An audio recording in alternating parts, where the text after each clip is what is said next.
¿Qué es lo más importante que tienen que saber de medicinos y de visión topográfica? ¿Listo? Entonces, el punto de partida para que ustedes tengan una correlación diagnóstica totalmente dirigida y precisa es que sepan qué estructura va a complementar en el espíritu.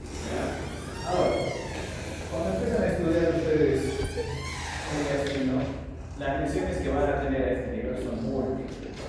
Van a tener varios artículos, varios libros para que puedan estudiar. ¿Cuál es la mejor forma? Categorizar las lesiones según su incidencia en cuanto a frecuencia. Entonces, eso es lo que vamos a hacer. Si alguno de ustedes tiene que reforzar algún conocimiento, lo puede hacer de esta página española que se llama CERAM, que prácticamente es el libro de referencia en cuanto a publicaciones y artículos más grande en idioma español, donde supera la colombiana, la argentina, que normalmente no tienen tanta descripción en sus características como tal. Entonces hay que tener mucho cuidado de dónde se va a estudiar y cómo se va a preparar este contenido. Ahora, las divisiones topográficas van a ser de destino anterior, medio, posterior. Esto lo vamos a utilizar para teoría y lo vamos a utilizar para práctica. Entonces, tienen que tener esto bien claro y bien definido. Ahora, esquemáticamente es esto lo que alcanzamos a ver, ¿no? Destino anterior, destino medio y destino posterior. Como mi compañera, ¿no? Práctica nos decía, y generalmente vamos a tener una división topográfica que va a estar como referencia principal el corazón y la tráquea y los grandes vasos. Entonces, todo lo que está por delante del corazón y los grandes vasos va a ser mediastino posterior y todo lo que está por detrás es mediastino posterior y lo que está en medio es el destino medio. ¿Listo? Entonces, es la forma más fácil de que ustedes tengan una correlación y sepan estructuralmente qué va a contener cada mediastino.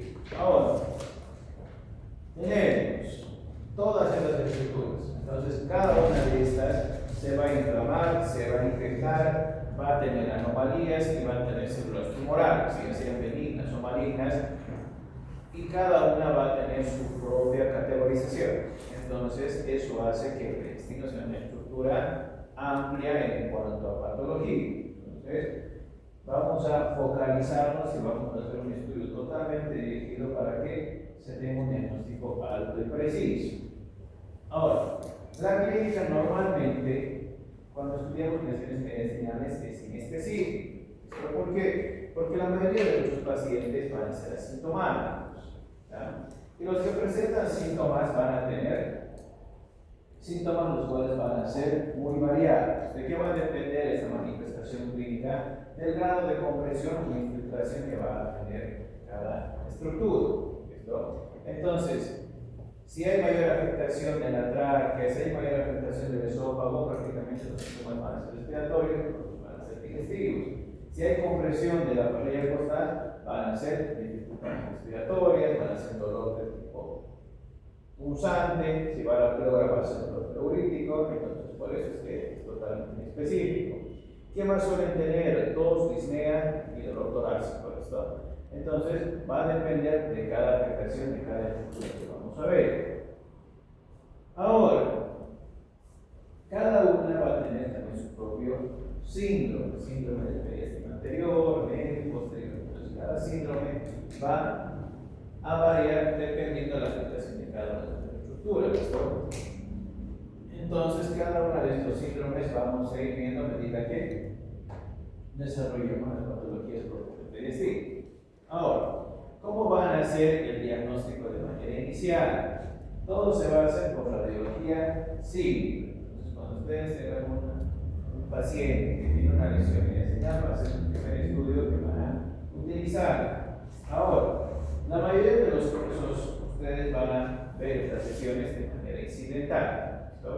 Entonces van a estar haciendo una radiografía por un proceso infeccioso, van a estar haciendo una placa por una valoración prequirúrgica, por un traumatismo, pero el cuerno no va a ser totalmente dirigido para diagnosticar una lesión. Ahora, ¿qué van a agregar? Van a agregar signos radiológicos. Cada uno de estos signos va a tener su aplicación y va a tener su utilidad para diagnosticar lesiones. Entonces vamos a agregar, ya tenemos bien estudiado el signo de la silueta. Ahora vamos a ver el espacio retroesternal, el signo del glúteo oculto, el cénico semitorácico, el desplazamiento de las líneas y el signo de la lesión extrapulmonar. Entonces vamos a agregar más signos para tener una precisión diagnóstica mucho más alta y mucho más clara para poder saber qué lesión está afectando cada estructura.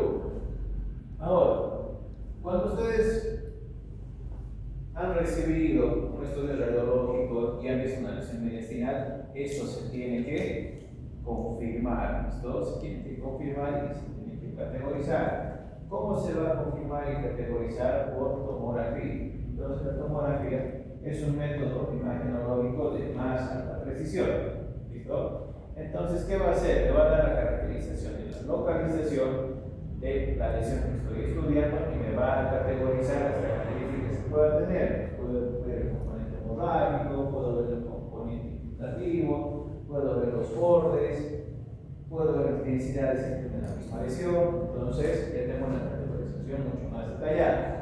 Una vez que yo he confirmado que este paciente tiene una lesión tumoral, infecciosa, inflamatoria, la tomografía me va a servir para hacer el seguimiento.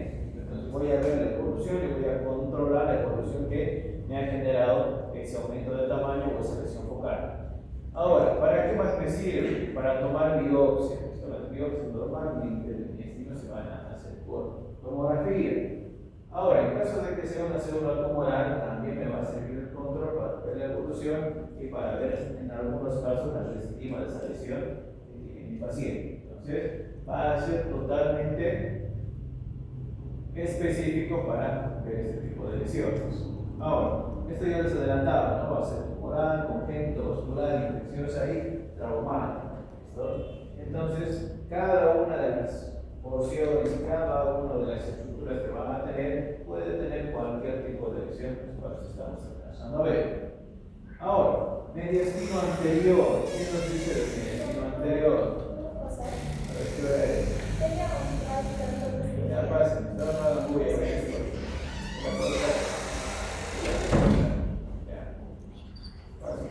Ya, mediastino anterior. Ahora, todas las lesiones de mediastino anterior ustedes lo tienen que dividir en 4 grandes grupos, ¿no? 4 grandes grupos que van a ser dadas por la incidencia de pacientes pediátricos y de pacientes adultos. Entonces van a tener 2 caminos. Yo tengo un paciente pediátrico que tiene un proceso focal a nivel de mediastino posterior. ¿Qué nos dice la incidencia? Que normalmente estos pacientes van a estar cursando con un proceso linfoproliferativo. Entonces, el linfoma va a estar en primer lugar como diagnóstico diferencial, ¿no? Si son pacientes adultos dentro de los 50 y 60 años, la primera lesión va a ser el timoma, ¿no? Entonces, esos son los 2 caminos que van a tener para hacer el diagnóstico. Ahora, generalmente, si ustedes alcanzan a ver una lesión que se extiende desde la región cervical y se proyecta hacia el tórax, van a ser lesiones tiroideas o bulboso tiroideo, ¿no? Ahora, las lesiones que normalmente van a quedar como diagnósticos diferenciales por su baja incidencia va a ser el teratoma, ¿listo? Entonces, es el punto medio. Ya he descartado que no tiene un bocio, ya he descartado que no tiene un linfoma. Entonces, la lesión que me va a tocar es el teratoma. Entonces, en cuanto a frecuencia de incidencia, lo tienen que encontrar de esta manera. Ahora, empezamos con el timoma. ¿Listo? Con el timoma, que es una lesión que se presenta en pacientes que va a estar dentro de los 50 y 60 años en un 70%. Ahora, el hallazgo va a ser de manera incidental. ¿Listo? ¿Qué es lo que tenemos que ver en la proyección de frente que vamos a recibir de este paciente? Entonces resulta que este paciente se iba a operar, que tiene una cirugía por problema vesicular, problema penicular. Se saca su radiografía y se alcanza a ver una lesión focal, en este caso a nivel paracardíaco del lado izquierdo, ¿no? De características sólidas, de bordes bien definidos, que no hace el signo de la silueta con el corazón. Entonces, esta lesión no se encuentra en el intestino medio, está anterior o está posterior. ¿Cómo lo voy a confirmar? Con las proyecciones laterales. Entonces, esto es lo que alcanzo a ver y me da dos ejemplos, no tanto del lado izquierdo como del lado derecho. En los dos casos hace signo de la silueta negativa. Entonces, es una lesión que tiene la misma densidad, pero está en diferente plano. ¿Listo? Clínicamente, te dice que el 30 al 50% van a ser asintomáticos y los que presenten síntomas van a ser totalmente variables. ¿De qué va a depender esta sintomatología? De una afección o masa a la tráquea, esófago o vena cava superior. Entonces, eso varía mucho. También va a variar mucho si es derecho o es izquierdo. Entonces, por eso es que los síntomas son totalmente inespecíficos: dolor torácico, tos, disnea, infecciones del tracto respiratorio, disfagia, el síndrome de vena cava superior. Entonces, eso hace que varíe. ¿Listo? Ahora, radiología convencional me da esto, ¿no? Dos proyecciones, tanto de frente como lateral, doble ubicación. Coloco el contexto a mi paciente, resulta que tiene 55 años, de manera incidental, síntomas inespecíficos, le pido dos proyecciones para confirmar la ubicación y por edad de coincidencia, yo mi diagnóstico lo tengo dirigido hacia un linfoma. ¿Listo? Así es que tienen que hacer. ¿Cómo lo voy a confirmar? Por tomografía. ¿Listo? Entonces, lesiones focales a nivel de mediastino anterior de dos diferentes características, una de bordes lisos y otra de bordes irregulares. Ahora, de aquí en adelante, toda lesión que ustedes vean que tiene contornos irregulares siempre sugiere invasión. Se está indicando que ese proceso neoformativo tiene una proliferación acelerada e infiltrativa hacia estructuras adyacentes, que pueden ser anteriores o pueden ser posteriores. ¿Listo? Entonces, siempre tienen que tener esa referencia. Mientras yo veo una lesión nodular, como en este caso de bordes lisos, normalmente el grado de daño a estructuras adyacentes es bajo, en comparación con esta que es totalmente irregular. Ahora, segundo, el bocio. ¿Listo? El bocio. ¿Qué característica tiene el bocio? Que viene desde la región cervical. ¿Listo? Entonces son masas cervicales que van a proyectarse hacia el tórax. ¿Cómo se llama? Este bocio se denomina bocio endotorácico. ¿Listo? Ahora, normalmente todo su componente sanguíneo va a venir desde el cuello. Entonces va a recibir toda esa irrigación de la región cervical y se va a proyectar. Ahora, ¿qué sucede con este bocio? Hace un efecto de masa. Entonces son lesiones de gran tamaño. Ya comprimen estructuras de la vía aérea en la porción cervical y cuando se proyectan hacia el mediastino antero superior, al tener una cantidad de espacio mucho más estrecho, comprime y desplaza las estructuras. ¿Listo? Ahora, los bocios también tienen un componente maligno. Entonces, cuando son malignos, ya empiezan a hacer remodelación de las estructuras que están adyacentes. ¿Listo? Entonces las modifica, las infiltra y modifica su tamaño. ¿Listo? Entonces, esta es una característica. Ahora, vemos en la proyección posterior anterior una lesión de gran tamaño. Si lo categorizamos, es una masa, ¿no? una masa de bordes parcialmente definidos que genera desplazamiento de la tráquea hacia el lado izquierdo. Y no solo se conforma con desplazarla, sino también la modifica. Entonces alcanzo a ver la tráquea totalmente alterada, ¿no? Entonces, esto es lo que estoy alcanzando a ver con esa modificación de su contorno. Ahora, tomografía. Veo que esta lesión se expande hacia la porción superior y del lado derecho y me infiltra la tráquea. ¿Cómo sé que le está infiltrando? Porque la tráquea normalmente es una imagen circunferencial bien definida. En este caso, el borde lateral del lado derecho está prácticamente cortado, ¿no? Es como si tuviera una banda que estuviera dentro. Entonces, me está indicando que tiene infiltración, ¿no? Que son células malignas que están modificando la luz de la tráquea. Ahora, este es mi paciente, predisposición a qué? Procesos infecciosos, procesos inflamatorios, secreción purulenta, secreción hemorrágica. Entonces, todos esos condicionantes van a tener las manifestaciones clínicas también van a ser variables, porque también van a estar haciendo compresión de la vena cava superior y ahí hace síndrome de la vena cava superior, ¿listo? Entonces, así es que se modifica. Tercero, el teratoma. Ahora, ¿qué sucede con el teratoma? Va a tener dos caminos, el teratoma benigno y el teratoma maligno, ¿listo? ¿Cómo lo vamos a ver? Por su característica morfológica, son masas encapsuladas que van a contener diferentes tejidos, que puede ser cartilaginoso, óseo, puede tener tejido pancreático, intestinal, bronquial y todos los tejidos dentro de una masa. Ahora, ¿qué sucede con estas lesiones? Son grandes en cuanto a tamaño y en cuanto a extensión, ¿no? Como toda lesión a nivel de mediastino, como hay un espacio estrecho, va a comprimir las estructuras que están adyacentes. Ahora, cuando vienen estos pacientes, vienen con estas radiografías, nosotros ya vemos, ¿no?, que hay modificaciones en los contornos y hemos visto en la parte práctica, entonces estos contornos se van a bombar. ¿Qué características tenemos que valorar entre benignos y malignos? Prácticamente los contornos de cada lesión. Si son benignos, me dice que son bien delimitadas, tienen un componente sólido, líquido y un componente adiposo con células calcificadas, ¿listo? Ahora, generalmente esta cápsula es delgada, ¿listo? Es delgada en comparación con los malignos que ya son de un componente mucho más grueso, ¿listo? Entonces se ve una cápsula gruesa, se ve realce y lo más importante es que tiene invasión en estructuras adyacentes. Entonces esto es lo que se alcanza a ver, una masa focal de gran tamaño a nivel del intestino anterior que tiene características infiltrativas. ¿Cómo no nos damos cuenta que es infiltrativa?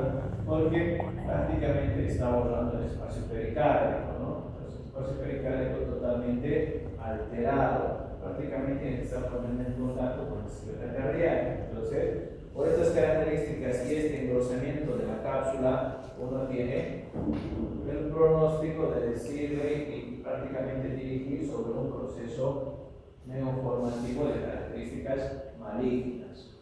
Ahora, linfoma es más de pacientes pediátricos, de pacientes jóvenes, especialmente a los 20 años en la mayoría de los casos, ¿listo? ¿Qué característica tienen los linfomas? Que tienen un crecimiento rápido y acelerado, ¿no? Entonces, es el antecedente que refiere la mamá o la persona que acompaña a estos pacientes que han crecido lesiones a nivel de la región cervical y a nivel de las axilas, ¿no?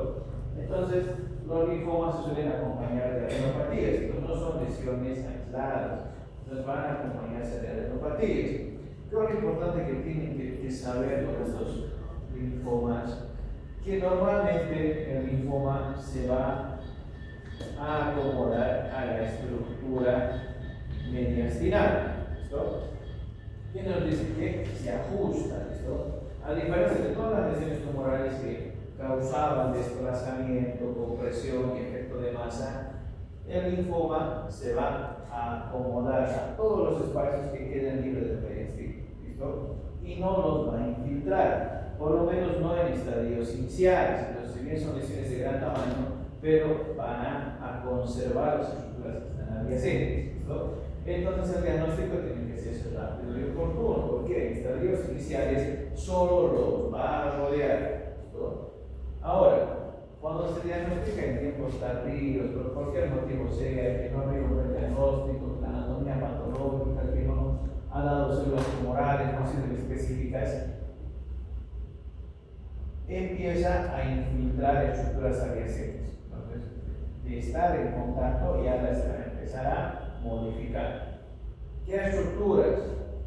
Pared torácica, el componente vascular, el componente ya sea arterial o venoso, al tejido pulmonar, al tejido pleural, y el pronóstico es totalmente malo, ¿listo? Mientras ustedes lo diagnostican en tiempos iniciales, el linfoma responde de manera oportuna. Es más, hay pacientes que han tenido procesos linfoproliferativos, los cuales tienen un buen pronóstico, ¿listo? Entonces se resuelve este tipo de lesión tumoral mientras se diagnostique en tiempos iniciales. Una vez que ya está avanzado, ahí es donde surgen todas las complicaciones. Ahora, ¿qué nos dice? Invasión parenquimatosa muy poco común, ¿no? Efusiones pleurales, generalmente en el 50% de los casos, ese engrosamiento de la pleura, esa irritación que tiene la pleura se denomina efusión. Ahora, generalmente unilateral, puede ser con depósitos pleurales, daño pericárdico, invasión a la pared torácica, ¿no? Que no es frecuente. Ahora, esta es la lesión, ¿no? ¿Cómo lo vamos a valorar? Como hicimos en práctica, ¿no? ¿Qué vamos a utilizar? El índice, ¿no? El índice del tejido superior. Entonces, eso es lo que vamos a ver. Entonces, tiene que ser menor a los 68. Entonces, en este caso está totalmente aumentado. Entonces, tengo mediastino enfermo. ¿Listo? Ahora, me voy a ir aquí, tomografía. Ahora, ¿cómo me voy a dar cuenta que lo infiltra o no lo infiltra? Entonces, esta es la lesión, ¿no? Totalmente grande, de un volumen importante. Ahora, todo lo que ustedes ven que está brillando es la estructura, y esta estructura es el componente arterial, y el que está al lado derecho o al lado de la puerta es el componente venoso que se está colapsando, ¿no? La vena cava superior está colapsado y el componente arterial está todavía conservado, ¿no? Entonces, ¿cómo se suele hacer la descripción? Se observa lesión mediastinal ubicada en el mediastino anterior que mide, esto debe estar por lo menos por los 8 centímetros por 6 centímetros, que ocupa gran parte del espacio retroesternal con abombamiento de la pared torácica hacia anterior sin características infiltrativas. Es decir, estoy diciendo que no esta lesión es de gran tamaño, esta lesión está ocupando casi todo el mediastino anterior, está causando que el tórax se modifique y está causando que la vena superior, la vena cava superior se colapse y la arteria no modifique su tamaño, ¿no? Entonces, este es un estadio favorable para el paciente. ¿Por qué? Porque no hay todavía infiltración. Cuando lo infiltra, el tejido óseo se empieza a poner irregular. Entonces, es prácticamente como si estuviera infiltrando de morfología irregular. Mientras ustedes vean que la aorta está conservada, mientras vean que los espacios intercostales y el tejido óseo anterior esté conservado, eso es de buen pronóstico. Entonces, puntos de referencia para saber cómo va a ir el paciente. Mediastino medio, todo esto, esófago, corazón, vasos pulmonares, nervios y ganglios linfáticos. Ahora, ¿qué se ha hecho para estudiar mediastino medio? Se ha agarrado la patología más frecuente, ¿no? Se ha agarrado la patología más frecuente, se le ha reforzado y se le ha dado un valor diagnóstico alto, ¿listo? Ahora, ¿cuáles son las lesiones más frecuentes a nivel del intestino? Las adenopatías, ¿listo? Entonces, cuando ustedes vean, tanto en teoría como en práctica, lo que siempre repasamos es que este mediastino se va a llenar de ganglios, ¿listo? Entonces, estos ganglios se van a dilatar, se van a enfermar y van a aumentar su volumen, ¿listo? Los segundos van a ser anomalías del arco aórtico. Entonces, aquí van las disecciones y las infiltraciones aneurismáticas. Y por último, los quistes de duplicación, que son anomalías saculares a nivel de los bronquios, ¿listo? Entonces, con eso cumplimos las tres patologías más frecuentes de mediastino medio, ¿listo? Ahora, cuando ustedes vean una adenopatía, el primer diagnóstico que tienen que descartar es un proceso infeccioso, ¿listo? Entonces, todo paciente que está con un proceso infeccioso a nivel pulmonar, a nivel de vía aérea superior, hace adenopatía, ¿listo? ¿Por qué? Porque son los mecanismos de defensa que van a tener la estructura corporal de sus pacientes. Entonces, esos ganglios se van a empezar a dilatar. Ahora, cuando este paciente no está dentro de un cuadro infeccioso, hay que pensar en un origen neoplásico, ¿listo? Entonces, las lesiones tumorales hacen que las adenopatías estén presentes, ¿listo? Ahora, ¿qué patologías pueden ser? Los linfomas, ¿no? Te vuelvo a repetir, los linfomas son lesiones que van a estar acompañadas de adenopatías. Ahora, la otra, infiltración metastásica, ¿listo? Entonces, las células tumorales también van a viajar por el tejido linfático y van a ser las adenopatías se infectan, eso se denomina metástasis. Entonces, hacen que aumenten su tamaño y aumenten su volumen. Entonces, esto se contextualiza dependiendo a la clínica de su paciente, ¿no? Generalmente hacemos eso. Ahora, diagnósticos frecuentes e infrecuentes. Entonces, vamos a ver linfomas, tuberculosis, otras infecciones y las siliculosis, ¿no? Ahora, las infrecuentes, todas estas, ¿no? Entonces, así es que van a hacer su diagnóstico. Entonces, adenopatías totalmente dirigibles, quistes con broncogénicos, que son dilataciones saculares, que son congénitos, en niños y en adultos jóvenes. ¿Dónde surge su complicación? Resulta que estas dilataciones saculares que tienen los bronquios van a recolectar moco, van a recolectar pus, van a recolectar contenido denso. Entonces ahí es donde empiezan a tener el paciente manifestaciones de un proceso infeccioso, infecciones a repetición, las cuales normalmente no se logran sanar, que no se logran resolver de manera rápida. Entonces, este proceso infeccioso generalmente va a provocar que mi paciente tenga infecciones a repetición y prácticamente acúmulo de lesiones a lo largo de esta vía aérea, ¿no? Entonces, por eso tienen que saber que existen.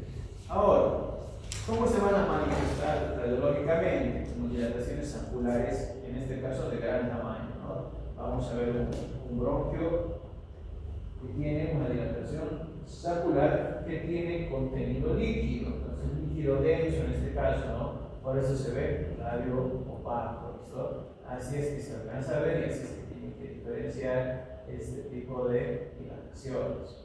Ahora, hemos dicho dos caminos, ¿no? La dilatación aneurismática y la disección, ¿listo? Ahora, lo que te dice, pueden simularse masas, ¿no?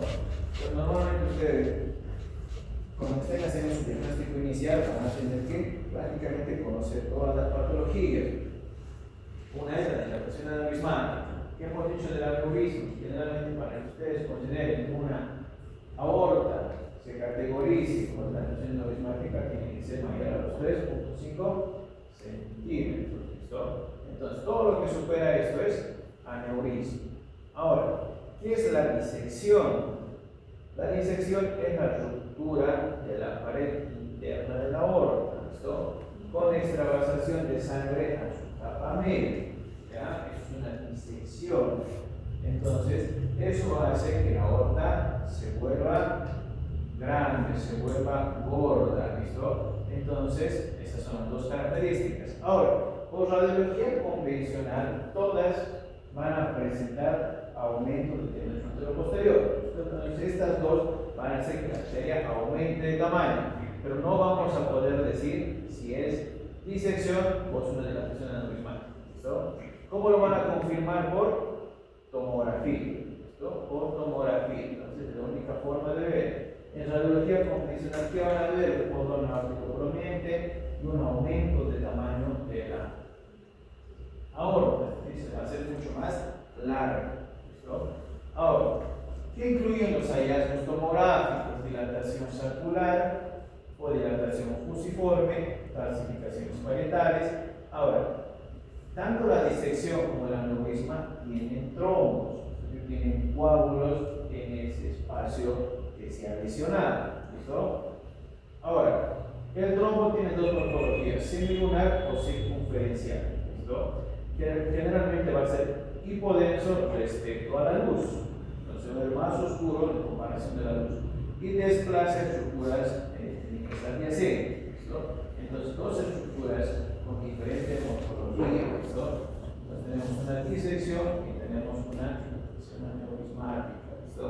Que en radiología solo nos vamos a limitar en decir botón aórtico prominente mayor a los 3.5 centímetros en relación probable, por frecuencia pueden colocar aneurisma como aceleración positiva, pero en realidad hay que descartar que no tenga una disección asociada. ¿Listo? Entonces, así es que lo van a ver. ¿Qué nos dice? Que hace efecto de masa, es decir, desplaza la tráquea hacia el lado derecho. En los dos hace lo mismo, ¿listo? Entonces este espacio va a estar disminuido por un aumento de tamaño que es la aorta. Ahora, esófago.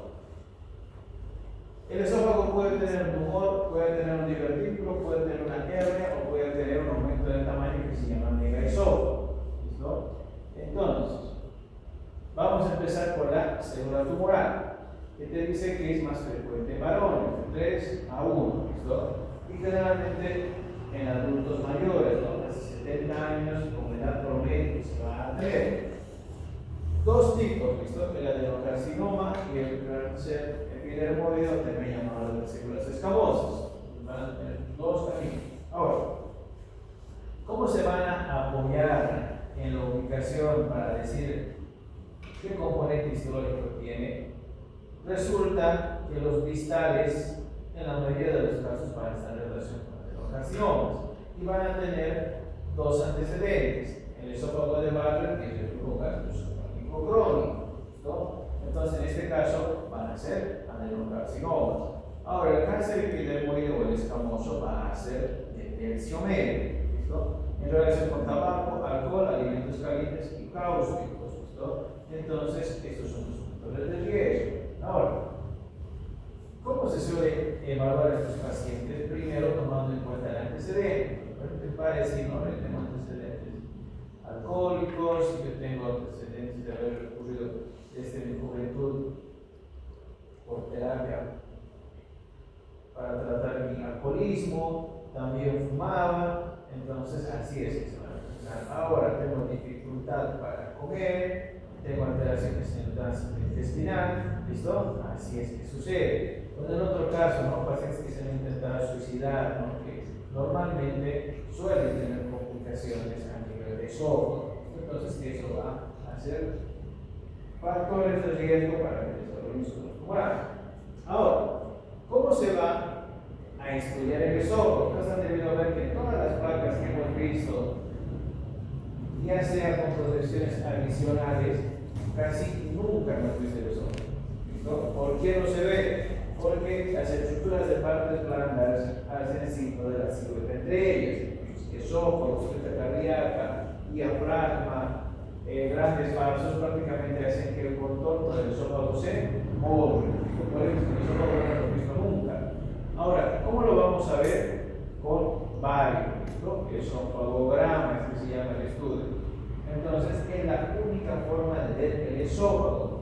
Ahora, ¿qué hace el esofagograma y qué hace el bario? Prácticamente pinta el esófago y hace que sea visible. En cuanto a tamaño, ubicación, características de motilidad. Así que el esófago lo puede estudiar de manera precisa. Entonces, el estudio inicial va a ser el esofagograma. ¿Cómo voy a confirmar que tiene una lesión tumoral? Con endoscopía. ¿Y cómo lo voy a estadificar? Por tomografía o por ultrasonografía endoscópica. Entonces, esa es la forma de estudiar el esófago. Entonces, esto sí se pregunta. ¿Por qué? Porque prácticamente estamos dando el camino para que se tenga un diagnóstico. Entonces, ustedes van a hacer todo esto cuando ustedes tengan la sospecha de la lesión esofágica. Ahora, ¿qué es el contraste? Por ejemplo, ustedes dicen, no, van a hacer un contrastado, que se llama esofagograma. Ahora, ¿qué es el contraste? En realidad, el contraste se utiliza para resaltar cualquier estructura anatómica. Contraste para ver arteria, contraste para ver vena, contraste para ver esófago, contraste para ver estómago. Entonces, el contraste se utiliza para realzar cualquier estructura en la parte corporal. ¿Listo? Entonces, estudios por contraste van para rayos X convencional, para tomografía, para resonancia y hasta para ecografía. Entonces, cada método imaginológico que nosotros hemos visto en la introducción se va a potenciar por un medio de contraste, ¿no? Ahora, ¿para qué se utiliza? Para realzar una imagen, ¿listo? Entonces, el contraste es como cuando ustedes están editando una foto, ¿no? Que si voy a contrastar el fondo, no voy a contrastar la parte de la estructura, ya sea de una comida, ya sea de un edificio, o de lo que sea, ¿no? Entonces, eso ustedes lo contrastan y hace que se vea mejor en comparación con el fondo o el mismo contexto que ustedes quieran demostrar, ¿listo? Entonces, para eso sirve. Ahora, ¿cómo se aplican los contrastes? Puede ser por vía oral, por vía rectal o por vía endovenosa, ¿listo? Entonces, así es que va a variar su aplicación. En este caso, se va a aplicar por vía oral, ¿listo? ¿Cómo se llama este contraste? Sulfato de bario, ¿listo? ¿Cómo viene el sulfato de bario? Viene en suspensión. Es prácticamente como la leche en polvo, viene una suspensión particulada y se diluye en agua, ¿listo? Entonces, eso se hace, se prepara, te dicen la preparación por cada litro, se tiene que utilizar 25, 30 gramos, 50 gramos, entonces así es que se prepara. En este caso se prepara sulfato de bario y al paciente se le da un vaso, ¿listo? Y el paciente ingiere, ¿listo? Y esto está totalmente controlado. Cuando le diga a mi paciente, señor, va a agarrar este vaso, contiene contraste, y cuando yo le diga, usted va a tomar el contraste, ¿listo? Ahora, esto se hace con radioscopía, con radiología convencional, dependiendo de qué equipo tengan. La idea es hacerlo con radioscopía, ¿por qué? Porque van a poder ver el trayecto desde la devolución hasta la porción del estómago. Ahora, en caso de que ustedes no tengan radioscopía y resulta que tengan que hacer con placas especiales disparando, dispare, y tengan la reconstrucción de la imagen, esto está totalmente limitado, pero se puede ver, ¿listo? Entonces, para poder utilizar las dos formas. Ahora, todo lo que ustedes están viendo que brilla es el esófago, ¿listo? Entonces, esófago tercio superior, tercio medio y tercio inferior. ¿Ya? Ahora, así es que utilizan el bario. Ahora nos vamos al esquema, ¿listo? Entonces, esta es la boca, este es el esófago, tercio superior, tercio medio y tercio inferior. Entonces, este paciente tiene una lesión focal estenosante a nivel del tercio inferior, ¿listo? Lo ampliamos, ¿no? Aquí te dice se amplía, hace que está ampliando que tiene un cáncer. Lo que estamos alcanzando a ver es que las células tumorales empiezan a crecer de manera circunferencial, ¿listo? Entonces el esófago es una estructura redonda, hueca, que el tumor empieza a crecer rodeándolo, ¿listo? Entonces rodea. ¿Qué genera esta célula tumoral? Que se estenose la luz. Entonces este trayecto se hace fino y delgado, ¿listo? Que esto es la representación en este estudio que yo estoy viendo. ¿Cómo se llama este signo? El signo de la manzana mordida, ¿listo? Ahora, ¿por qué hace referencia? ¿Por qué hace referencia a cuando uno está ingiriendo una manzana, ¿no? Y empieza a comer las partes periféricas y solo deja la parte central, que debería ser donde están las semillas y donde está ese tejido mucho más fibroso, ¿listo? Entonces, por eso hace referencia, ¿listo? Entonces, dilatación esofágica antes del tumor y recuperación del calibre después del tumor, ¿listo? Entonces, esta es una lesión altamente sugestiva de una lesión tumoral, compatible con signos de la manzana mordida, que genera dilatación esofágica, disminución de calibre con trayecto filiforme del contraste y recuperación de su calibre posterior al proceso tumoral. Ahora, esto se mide, nosotros medimos, debe estar unos 7 centímetros, con un espesor y con una luz de unos 5 milímetros, entonces así se hace el diagnóstico. Si a eso le vamos a agregar que el paciente ha estado con reflujo, que ya tiene antecedentes de alcoholismo, tabaquismo, entonces el grado de sospecha diagnóstica se eleva prácticamente mucho más. Si hacemos esto más antecedente, más la clínica, más el signo de la manzana mordida, prácticamente nosotros tenemos la conclusión de que este es un proceso neoformativo a nivel esofágico. ¿Cómo lo voy a confirmar? Lo voy a estadificar con endoscopía y lo estadifico con tomografía, ¿listo? Entonces son pacientes estudiados prácticamente en un tiempo corto y oportuno, que eso es lo que se quiere lograr, ¿listo? La idea es que después de estas clases ustedes tengan la capacidad de manejar a sus pacientes y dirigirlos de manera más rápida y no estar pensando ahora qué le hago o qué no le hago o qué corresponde o qué no corresponde, ¿listo? Entonces esto tiene que ser rápido y dinámico. ¿Para qué? Para que el paciente sea diagnosticado prácticamente en menos de una semana y ya está empezando su tratamiento la siguiente semana, ¿listo? Entonces así se tiene que hacer.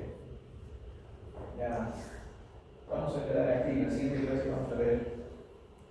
Gracias. Muy bien, eso es todo.